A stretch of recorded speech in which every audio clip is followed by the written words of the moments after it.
This is the first episode of my Podumentary. It's not a podcast, it's not a documentary, it's a bit of both. And who better than Magid Magid, our former Lord Mayor of Sheffield, member of the European Parliament, and one of the best guys you'll ever meet in your life.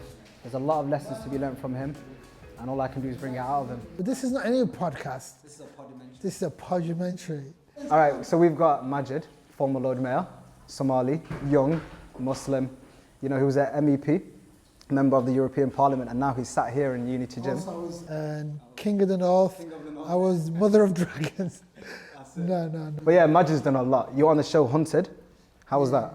It's for those that don't know, it's basically entertainment. It's not much of a reality show. Basically, it's like the whole concept of it is that you try and evade capture from the police and you're on the run. Yeah. It's not real. I know, like if I was on the run and hide in my mate Barry's basement wearing a balaclava for 30 days, but it's like it's entertainment, so you have to do certain things, and it's.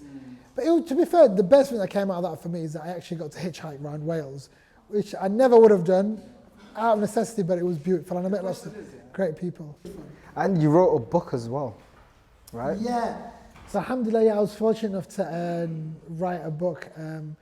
2020, it was basically called The Art of Disruption, a manifesto for real change, and it's basically looking at how we can kind of disrupt the age-old power structures, whether that be in life, politics, and of course it is part memoir as well, but it kind of goes into different like political ideas as well. So it's it was basically a good opportunity for me to go into things a bit more in depth, more than just 120 characters on a tweet, and really kind of get people to understand why I was doing certain things that inspired me, my kind of ideas for changing the future. So many kind of aspects, people that inspired me as well. So it was a real privilege to kind of be able to. And it was hard, like it's the longest I've written was probably like an essay back at uni or whatever. So to kind of the challenge of actually writing a book in itself was really. What inspired you to write the book? That's a genuine question. Well, somebody asked me if I wanted to write a book, and so for me, somebody asked me that, and then of course then I had to go I had to write the book proposal, and like it wasn't like you should write a book about it. So have you thought of it? And at that time I was like, no, I've not thought of it. Other people have said, Magid, like even friends or people said, have you thought of writing a book? It was always in the back of my mind, but I was like, it's just long. I can't. But then when the opportunity presented itself, I'm like, at times, you get opportunities and you just have to make the most of it. Kind of. So yeah, it feels like I was doing a lot of research and you're watching YouTube videos, articles. Kind of looks like you're just having fun with it, really. No, the thing is, the thing is, Maleiki, right? It's everything subhanAllah I've done. Like I've never envisaged to have a career in politics. Anything that I've done, basically, right? A lot of it is, of course, a case of taking myself out of my comfort zone, pushing myself, making sacrifices, and taking risks, and it's just things just tend to happen, and then one thing leads to another, and then here we are today in Unity Gym, having a chat kind of thing. So it's like life's just. Of course, there's a part of me that is. I've always wanted to make a positive contribution to those around me. I've been driven. I've been ambitious. I've been a bit unruly at times. So all of these things, like a bit of luck in there. But they always say, what is luck? If it isn't, what do you call it? When preparation meets opportunity, you have to be prepared to really make use of an opportunity kind of thing. Otherwise, you just won't be able to make use of it. 100%. And I feel like your echo is left where you go. Because right now, the footsteps I'm kind of walking in, I can kind of see your footprints as well, if you get what I mean. Yeah, and but do you know what the thing as well is, Maleiki, right? I'd be lying to you if I was to say everything is all through hard work. I've worked really hard. You know what's crazy? That is genuinely one of my questions. Yeah, like the anti-side of that. Really, in the sense of like, we know hard work alone doesn't get you anywhere. Like, if hard work alone was an indicator for success, every woman in Africa would be balling right now. Like, there'd be more. Like, you need to have opportunities. You need to make sacrifices. Like, friends that grounded me, I'm grateful for. My mother who made sacrifice. People in Sheffield that generally just believed in me and supported me, kind of thing, where they probably thought I was some crazy. So there's basically what I'm trying to say. It says everything that I've done is as much of a success about so many other people as it is about me, kind of thing. One of the things I always like to say is that God gave us two hands, one to climb with, and the other to lift people up as we're climbing, because it's never like, in my opinion, I guess like, while some people will celebrate, oh, you're the first person to do this and that. Like, well, why? I shouldn't have been the first person. Look how long it kind of took. So it's like, of course, I can't acknowledge it, but at the same time, I'm like, okay, who can I? I'm like, right, I'm going to support Khartoum to become the next councillor in my ward after me, kind of thing. So like, yeah, you kind of have to remember where you kind of came from and kind of really support people as well. You said how everyone holds you to a standard. You have to be yourself all the time. If you kind of get what I mean, it's like a positive version of you. But do you know the thing is, Maleiki? Yeah. How hard is that? No, the thing is that you can't please everyone. Like, everyone wants you to do what they believe, and everyone wants you to kind of stand up for what them kind of thing. It's like, if you're trying to be everyone's cup of tea, you might as well be a mug. Like, you just can't generally please everyone. So for me, it was like, especially a city like Sheffield, where there's so many different views, different priorities. So all I can be is be honest with myself and say, this is why this is what I believe. I'm going to be unapologetically myself, but do things with the best of intentions, fully well knowing I'm going to piss people off. And people will tell me I've pissed them off because they'll either write under like social media posts, they'll write emails, they'll write into the Star, they'll go as far as being like sending me death threats, also like, and I knew that, but it kind of like came with part and parcels of me being myself, because what is the alternative? I don't do anything. Like, I'm just going to stay in the background and not say anything because I'm fearful of what people might say or do. And if you really want to enact any sort of positive change, you can't have the fear of what people might think. Otherwise, you're not going to do anything, kind of thing. So I kind of took that on my stride, and thankfully I'm quite thick-skinned. So I'm like, it is what it is. So do you ever just wake up and think, I'm fine? No, you must definitely wake up and think. Do you ever just wake up and think, you know what, I'm Magid? No, do you know what it is, bro? Honestly, without being humble. No. Do you know when Brexit happened, the pandemic, and everyone was forced to genuinely like be by themselves? Well, because I was living by myself, so it felt like, because you know, I was living a life that was just so fast paced and just so lots of traffic. I didn't really have time to reflect on anything because it was just go, which isn't healthy, to be honest. So when the pandemic hit, which of course at the same time I understand, it was quite tragic. Many people lost their lives. Many people lost a lot of loved ones.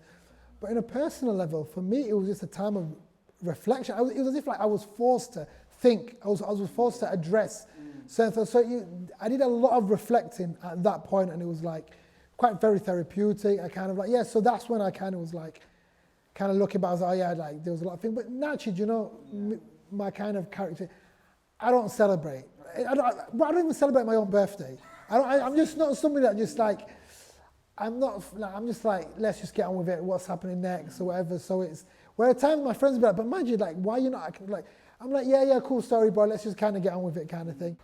You're still quite local, like you're accessible. I'd say you're the hardest, easy-going person to get a hold of. Do you know what I mean? Like, you're very hard to get a hold of, but once you do, you're around. How have you managed that? How have you managed to keep your feet planted on the ground? And would you say honestly, holding onto your foundation has kind of helped you do what you need to do? 100%, like friends. I know there's a couple of times I got gassed. Like, I'm not gonna like, whether that be like Luke Skywalker tweeted me, Skepta, and so there's a couple of like just random things where I just like, this is actually just mad. Like, this is not making sense, kind of. So there was like a couple of moments I'm like, this is, and of course, you know, as well, one of the things it's like I guess there's a couple of things I know, like for example, when I was campaigning, like I know if I did certain things, I'll get certain tractions and certain things, but it was, there was always intentions of why I was doing. I wasn't just doing things for the sake of it, or like, I felt like I was doing things for me, for example, because it's like, I don't know, so like, because put it this way, of course, before I was, I never knew certain things were going to happen. I'd be lying if I said, this was going to happen, I'm going to do it. No. But because I knew it was a great opportunity and I knew what I wanted to get out of it, I kind of stuck to the game plan of what I wanted. And then that kind of gave me some sort of guidance and guideline kind of. And it's like every time you've gone into these roles, it's always you representing a group of people.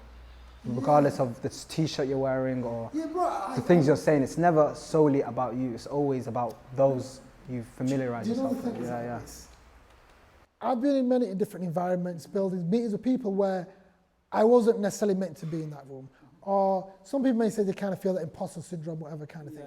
So I've got two options. Either I can try and fit in. These people don't like me anyway, so why am I going to try and like fit in to try and make them? So I've never really kind of, but I see why certain people do, because people feel pressure to try and fit in because they feel they'll get less hassle, or like there'll be less eyeballs, or they can just get on with life kind of thing.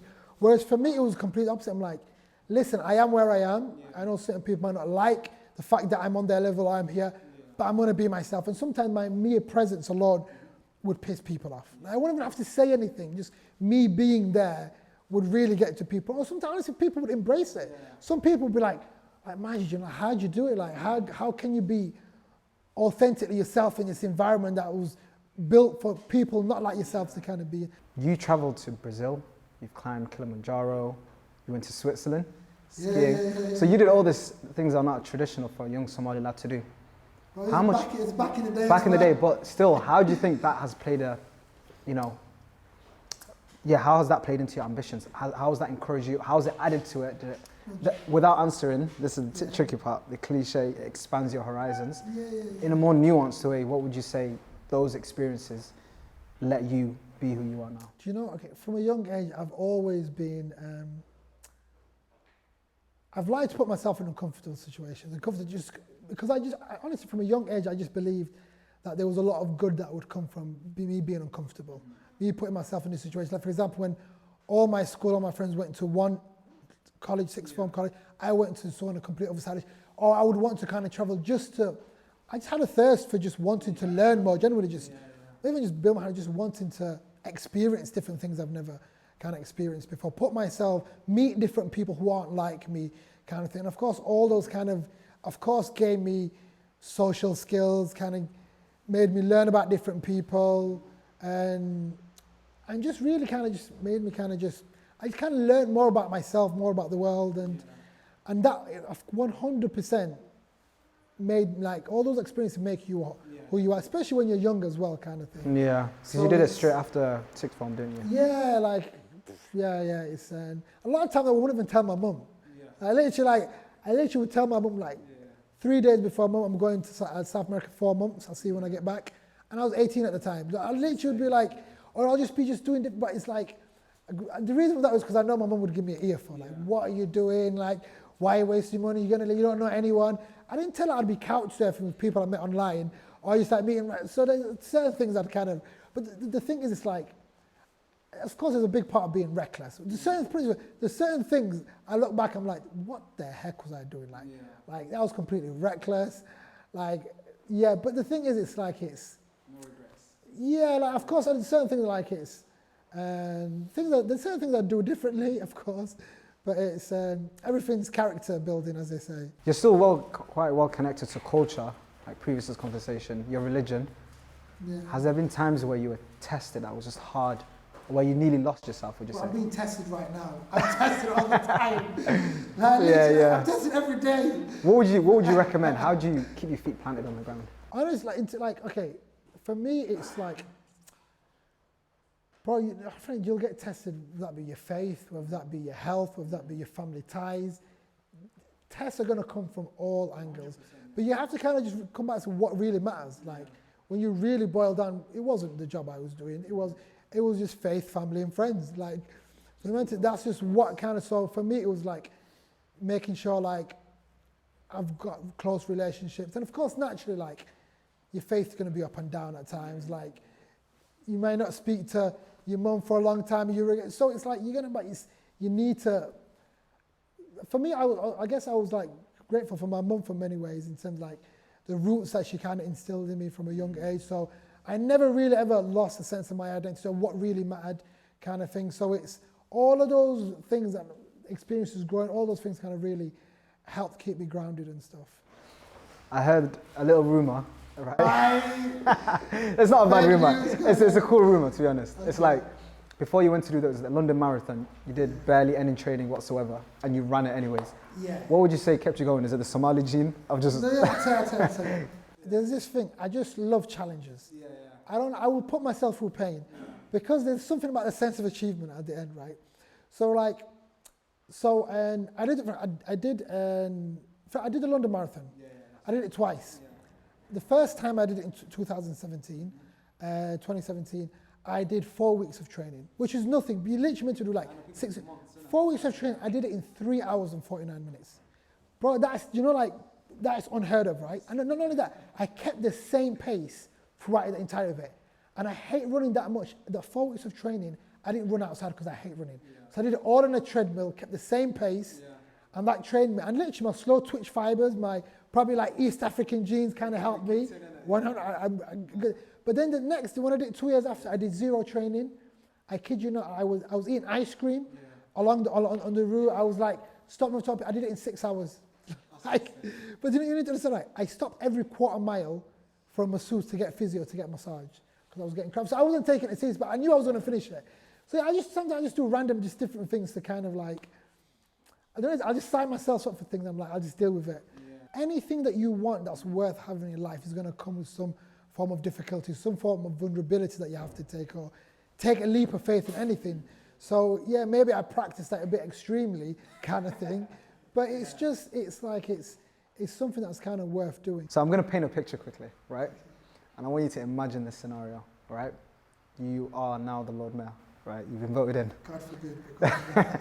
You're sat down in your chair.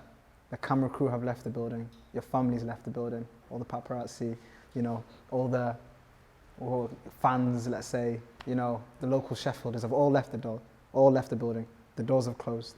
You're sat on this chair, a historically white room, right? You mentioned it being archaic, okay? Yeah.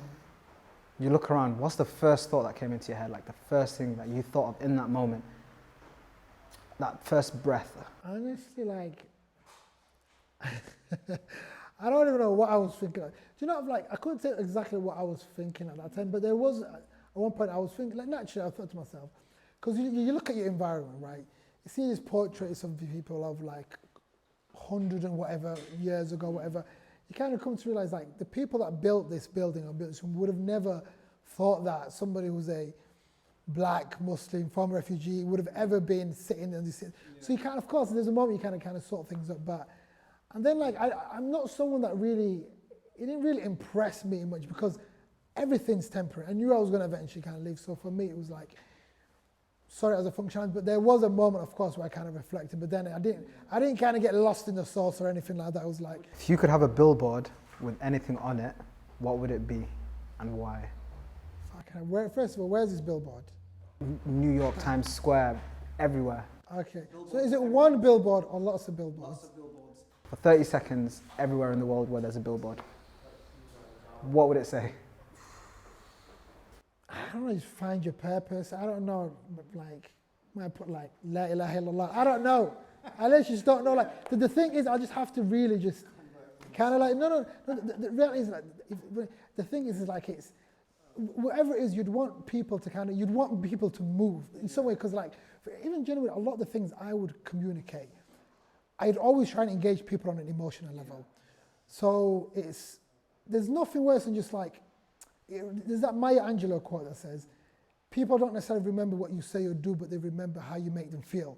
So I always kind of engage people on an emotional level, or I'll try and leave something. So even if I have to have a message, I'd want to invoke something. That triggers. Yeah, just invoke them to do some sort of like positive change, whether that be for themselves or whatever. Yeah. I won't put something that's just meaningless or just like, yeah, or whatever kind of. Even if it makes them angry, at least they're angry to go and do something so or whatever. It has that effect, that ripple effect where yeah, I just make the people aftertaste. feel something. Yeah. What he would say, Allahu Alam, I've no idea. Yeah, well, bro, it's been a pleasure having you. Thank you so much. Thank you very bro. much. Kicking off the first Honestly, episode with I'm Magid. a fan of you. I appreciate everything you do.